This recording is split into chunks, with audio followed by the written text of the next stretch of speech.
21 डिसेंबरच्या आधी नवापूरचा प्रत्येक नागरिक सोशल मीडियावर सक्रिय होता। व्हॉट्सअप, फेसबुक, व्हिडिओच्या माध्यमातून एकच मागणी होत होती, नवापूरचा विकास। शहर कसं असावं, रस्ते कसे असावेत, सुविधा कशा मिळाव्यात याची स्वप्न लोक मांडत होते। 21 डिसेंबरला मतदान पार पडलं। मतदार राजाने सर्वांना नमस्कार।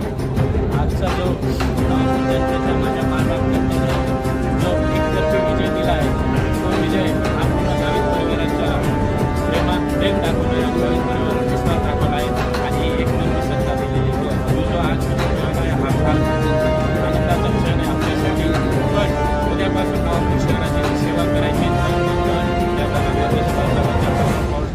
आम्ही नक्की आमची पूर्ण टीम करू। मी तुम्हाला आजच्या दिवशी इन्व्हाई देतो।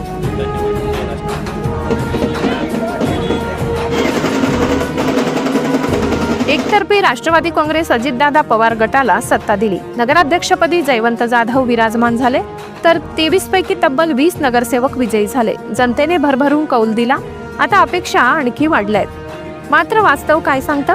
नवापूर शहरातील रस्ते खड्ड्यांनी भरलेले आहेत। चालणं कठीण, वाहनं चालवणं धोकादायक। पावसाळ्यात तर परिस्थिती आणखी भयावह होते।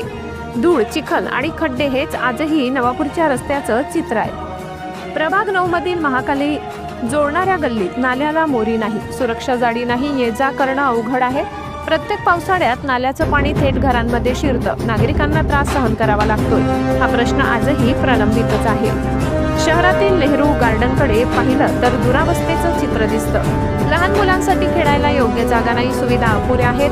बागेचं सौंदर्यीकरण आणि सुधारणा कधी होणार असा प्रश्न पालक विचारत आहेत। आता खरा प्रश्न आहे असा, 20 प्रभागात नेमकी कोणती विकास कामं होणार? रस्ते कधी खड्डेमुक्त होणार?